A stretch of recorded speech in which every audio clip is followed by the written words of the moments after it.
Let's open up the box to reveal the nice note from Team Pixel.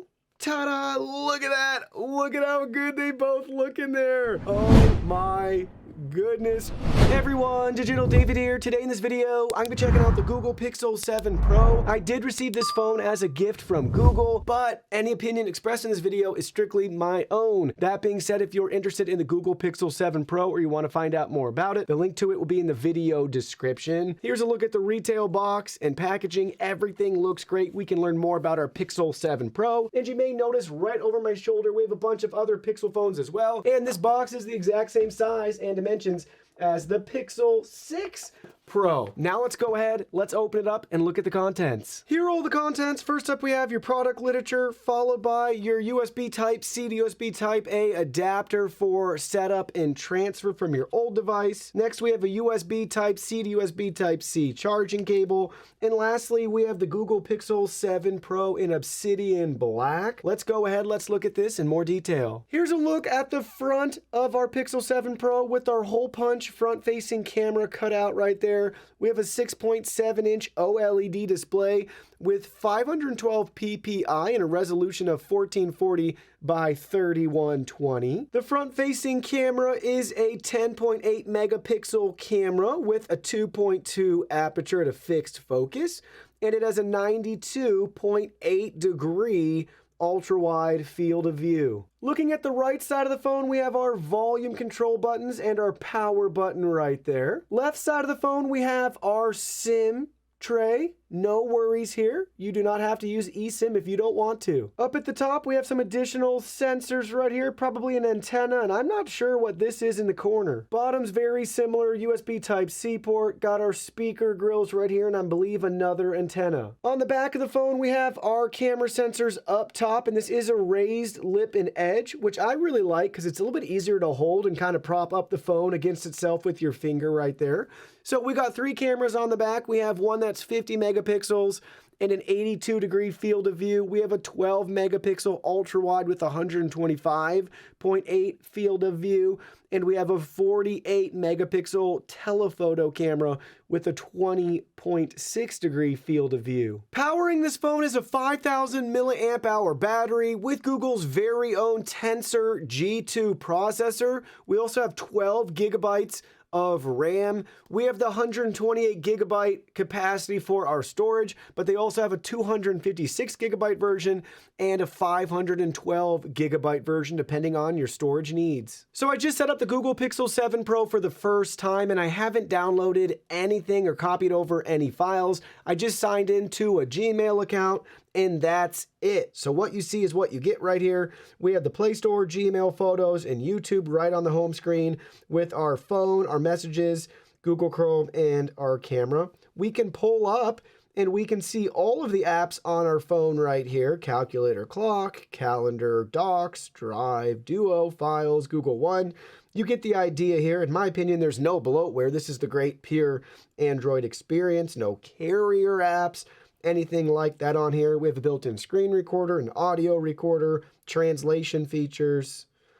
Then we can look to the left. We have our Google News. This will be curated for you depending on your browsing preferences, where you live, that sort of thing. So it gets to know you over time and curates everything for you, which is pretty cool. I love Google News. Now let's go ahead. Let's go look at our storage settings right here. Let's see what we're working with right out of the box. So we have 12% in use right now. Our system taking up 13 gigs. Our apps taking up 2 gigs. The rest is going to be free space for us to use. So keep that in mind right out of the box.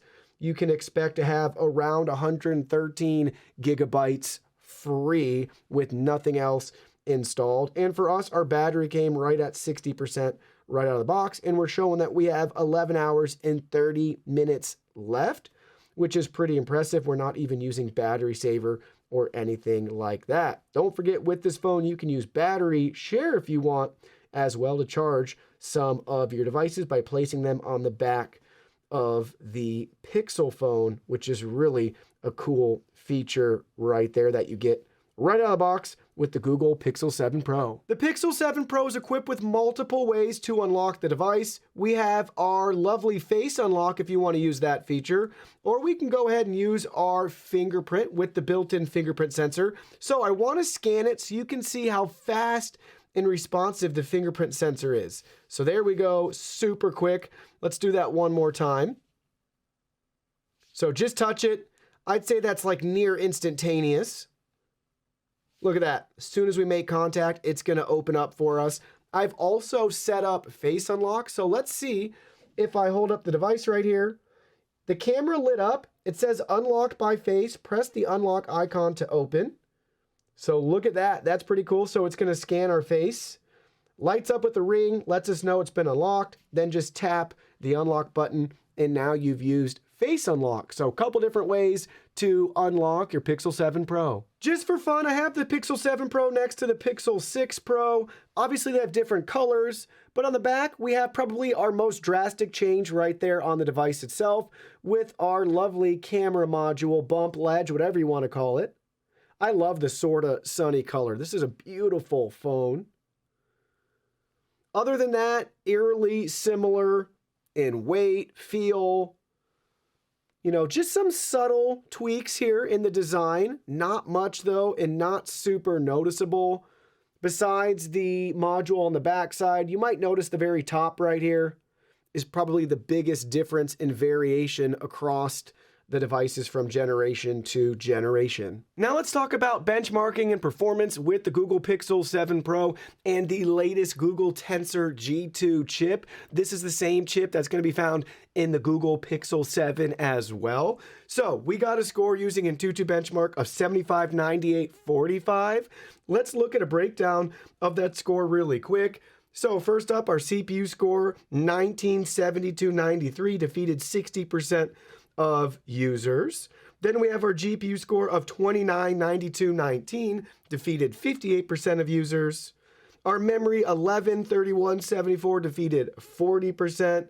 And lastly, our UX design, Android 13, 15.01.59, defeated 62% of users. This is a bump in score over the 6 or the 6 Pro. So let's see how the 7 Pro holds up against the competition. Here's the top list and ranking of Android phones on Antutu benchmark. Check it out. There's our top 3 right there, all ROG phones, which I find really interesting. Let's move further down. We'll be able to find the placement of our phone. So it's going to be below some OnePlus and Galaxy phones right here. We're getting closer to it. Galaxy S22, S21 FE, Mi 11 Ultra, and we're at number 36. And we'll go a little bit further down. We should be able to find just the regular. There's the Pixel 6 Pro and the Pixel 6. So expect the 7 to finish very close to where our 7 Pro is. I don't see that result uploaded yet. But here's the 6 Pro and the 6, 51 and 53. So 70, 19, 20 is the Pixel 6 Pro score, and 69, 49, 07 is our Pixel 6. So very similar to each other because they're using the same chip, just like we have the same chip in the 7 and 7 Pro. Now for you Geekbench users out there, we have Geekbench 5 downloaded. We ran a benchmarking score. We got a single core score of 1062 and a multi-core score of 3285. Here's our system information, processor info right there if you want to check that out, memory info, and then a breakdown of the performance. Feel free to pause the screen to look at everything in more detail.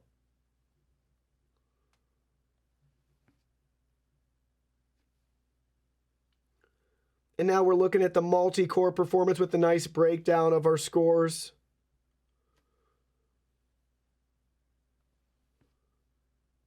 And now let's see how it does against the competition. So here's a list of our top Android benchmarks for single core. We got a score of 1062, if I remember correctly. There it is, 1062. So we'd fall very close to the top right here. Looks like in between two Asus ROG phones and right above the Surface Duo 2. Here's the Pixel 6 coming in at 984. You can expect the 6 Pro to be around there as well.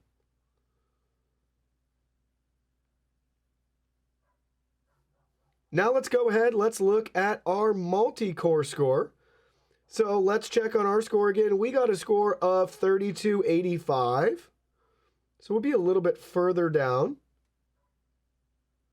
So right under our P50 Pro, above the Xiaomi Shark 3 Pro for our multi-core performance, but definitely towards the top in performance. The Pixel 6 Pro is equipped with Wi-Fi 6E, and you can get some blazing fast speeds. I have a Wi-Fi 6 router here at DDHQ. I ran a speed test, and we got some phenomenal results. Again, if you have Wi-Fi 6E, you could expect even greater speed results than what I'm even showing you right now, but I'm blown away. Our download 705 megabits per second, our upload 543 megabits per second. Keep in mind, a lot of that will depend on your internet service provider as well, and how far away you are from the router. Are you on 2.4 gig, 5 gigahertz, and how many obstacles, obstructions, things like that are in the way.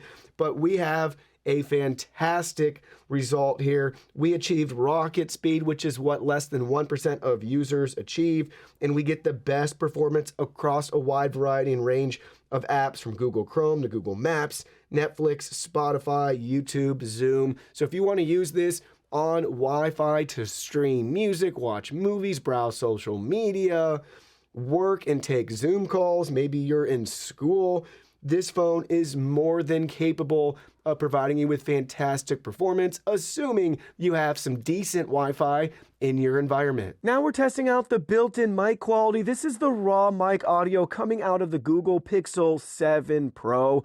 This is how everything's going to sound if you want to use this device to make or take phone calls. Maybe you want to use this to record lectures, things like that. It is capable of transcribing audio and all of that as well if you want to use the built-in recorder.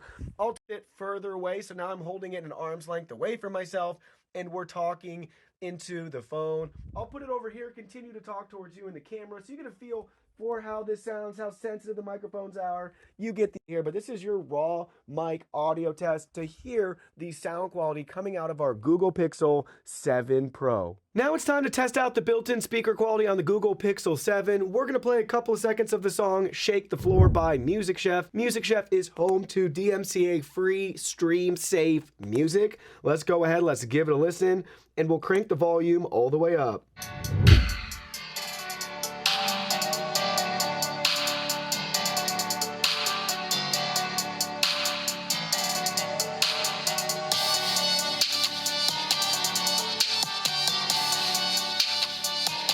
That's loud.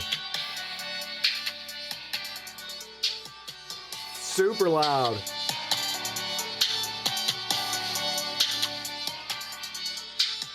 But you get the idea. I say they sound decent enough if you have to use this, obviously, for speakerphone. You want to watch some videos or something like that. It's going to be good enough, but I highly recommend picking up a pair of Pixel Buds.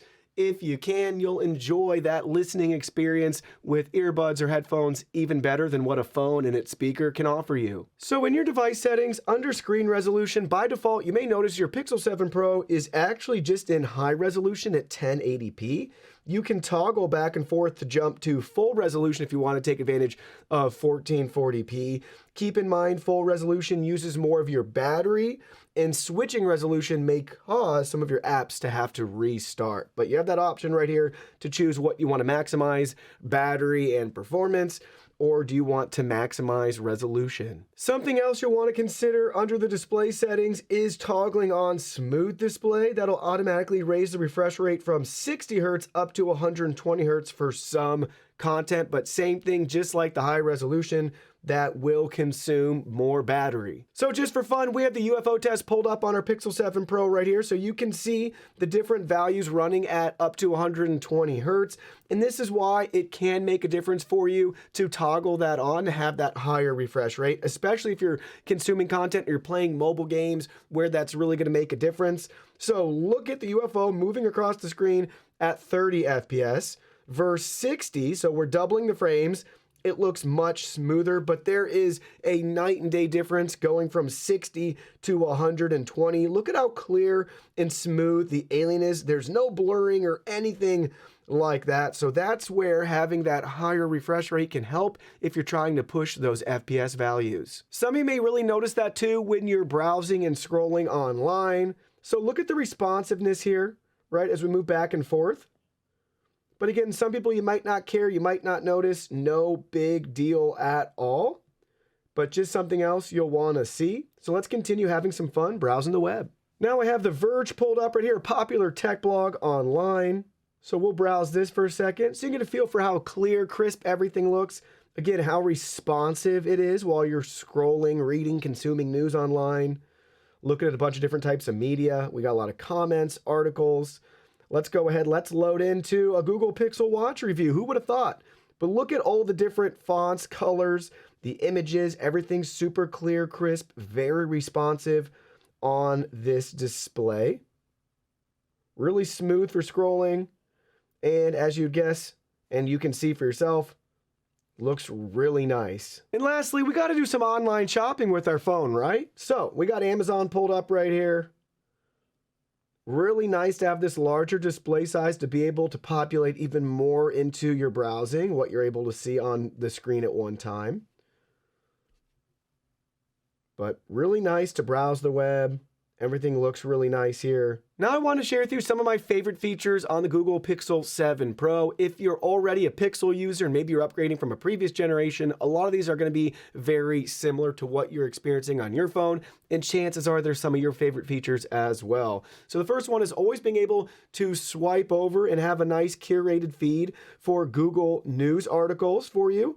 This is awesome. And then you can always refine it to your interests, right? Google doesn't get it perfect. So say, hey, I'm not interested in this. You can let them know. It continues to refine over time, and it's really an enjoyable experience to have this right at your fingertips. You don't have to go to CNN or Fox News or MSN or whatever to get your news anymore. Most of it can just be right at your fingertips across all those sites, saving you time and putting right at your fingertips what you're most likely interested in. Now playing is one of those features you just don't really think about. It's always going in the background, and it's so convenient to have just to look at your lock screen and know near instantly what song is currently playing. You'll have the track name, the artist name right there on your lock screen. So make sure you turn that on during initial setup. You should have the option. If for some reason you missed it, just go in your settings, search now playing, toggle on that blue button right there, and you're all set and ready to go. It's also convenient that you can see your history. So we have our song history from yesterday, and this is great. So maybe a couple days from now, you forget the song you were listening to, you can go back in here and you have a nice reference list to find what you're interested in. Or again, a new song on the radio, maybe something, playing from your computer on TikTok, maybe there's something on the TV, you heard a song in a commercial. It should be able to pick it up if it's actually like a popular song in their database, that sort of thing, and let you know. Very convenient to have. No longer do you have to have Shazam or anything else.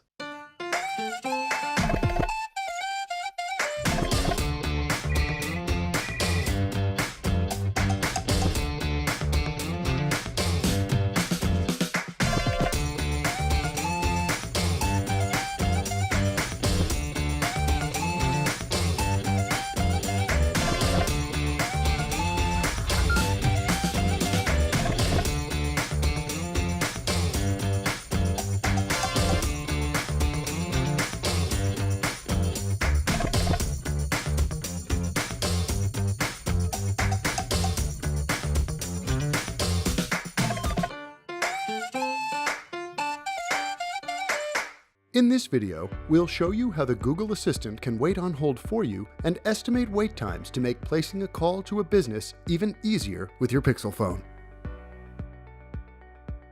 To use Direct My Call, open the phone app. At the top right, tap More Settings. Tap Direct My Call. Turn Direct My Call on or off. If you want the assistant to hold on the call for you, when it asks you, tap Hold for Me. You can also place your phone next to you and put the call on speakerphone so you're not holding the phone in your hand the whole time. When the business is ready to speak with you again, the Google Assistant will let you know. To go back to the call, tap Return to Call. Before you place a call to a business, the Google Assistant can estimate current wait times for phone and chat. You'll also get info about the best time to call back if the wait time seems too long. Now you know how to use the Google Assistant to make placing calls even easier. To learn more about your Pixel phone, watch our other videos or visit the Help Center.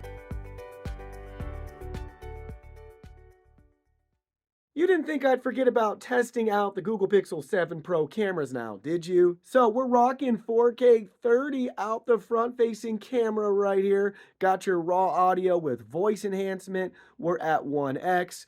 I can quickly tap it, and now we're at 1.4x. And I can hold it down, and we can go all the way to, if we wanted to, we can go all the way to 4. Wow, look at that for the zoom. That's pretty crazy. Let's bring it back to 1x right there. But check it out. Everything looks so nice. Seeing this being recorded, and it's great. We have 4K capture even from the front-facing camera. Here's a quick look at the ever-growing and expanding Google family here. I want to point out, too, you're not limited to 4K 30. You can actually get 4K 60 from our lovely front-facing camera. Now we're rocking the rear-facing camera right here with 0.5x for our ultra-wide. We're at 4K 30 again, but you can bump that up to 4K 60 if you want. So here's 0.5, here's 1, 2, and 5 right there. But what's crazy is we can actually go a lot further than that, all the way up to 20. I'll showcase that in a better environment here. But look at that. That zoom with our telephoto. That's crazy. We're only at 3x right there. And we can bump it all the way back to 0.5 with this camera. Now we're going to have some fun here. Check it out. We got the Pixel 7 Pro. This is your regular video.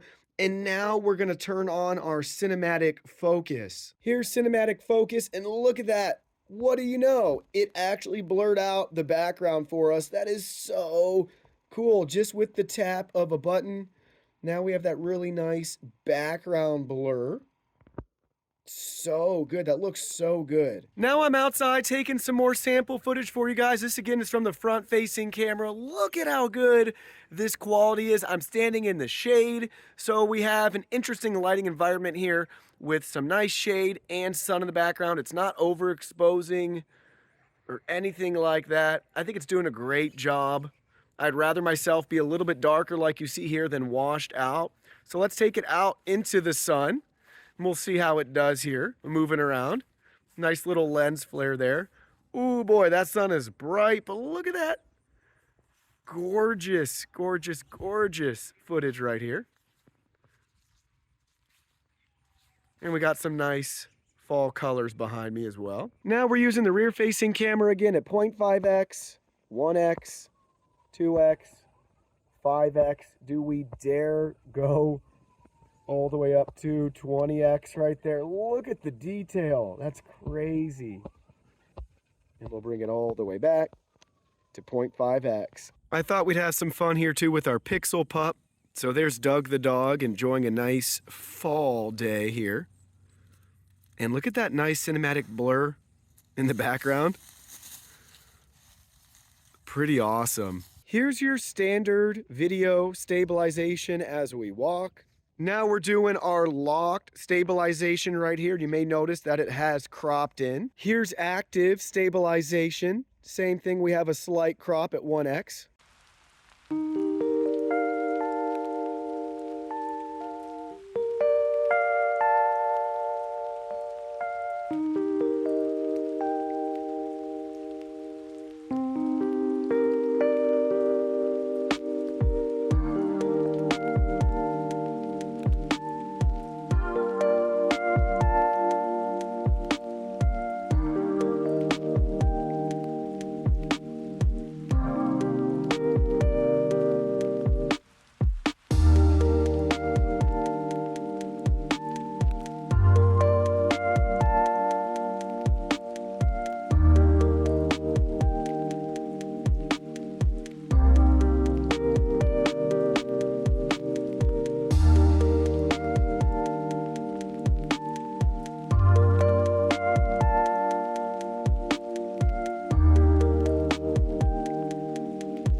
Pixel 6 and the 6 Pro really signified a change for Google going forward with their own custom chip, and the Pixel 7 Pro continues to build on that legacy. This phone is priced right, in my opinion, in a world where smartphones are getting out of control in how much they cost. This is a tremendous value for a premium flagship smartphone. Sure, there's some things I'd want to see improved in the future, but a lot of that will come with time. But it's nice and refreshing to see that there's a premium flagship device that isn't going to break the bank. Yes, it's still expensive, don't get me wrong, but all the competitors out there offering similar features are going to be a couple $100 more than the 7 Pro. And don't forget, you can always go down to the 7, save a couple $100, and still have the same processing power and capabilities. So I really like where this phone sits with what they offer you. Face Unlock's a great addition. Having the telephoto lens, still has wireless charging, all of that good stuff, and all the other Pixel features that we talked about already. It's a solid Android phone delivering a great software and hardware experience. Now, after using the phone right now, let me share with you a couple of things I'd want to see improved in the future. Most are just me being, nostalgic for Pixels of the past, but I still really miss the rear fingerprint sensor. I was so used to that. I've been using it since the original Pixel that I was just sad to see that that is gone now from the 7, the 7 Pro, obviously the 6 and the 6 Pro, and even the 6A. I was hoping that maybe if there's like a 7A, they'd bring it back, but I'm not holding my breath for that. And having Face Unlock has really helped cushion that blow, I would say. So it is just something that I miss as a Power Pixel user. It was basically a second button on the back. So anyways, you're dearly missed still. I know that isn't anything new, but from an original Pixel fan, it's still hard to swallow. Other than that, I would say I'd love to see some faster charging to be on pace and on par with Samsung and Apple. That would be a welcomed addition and change with this going forward. Bump up those wireless charging speeds, bump up your corded USB Type-C charging as well. But other than that, softwares work great for me. I haven't had any issues.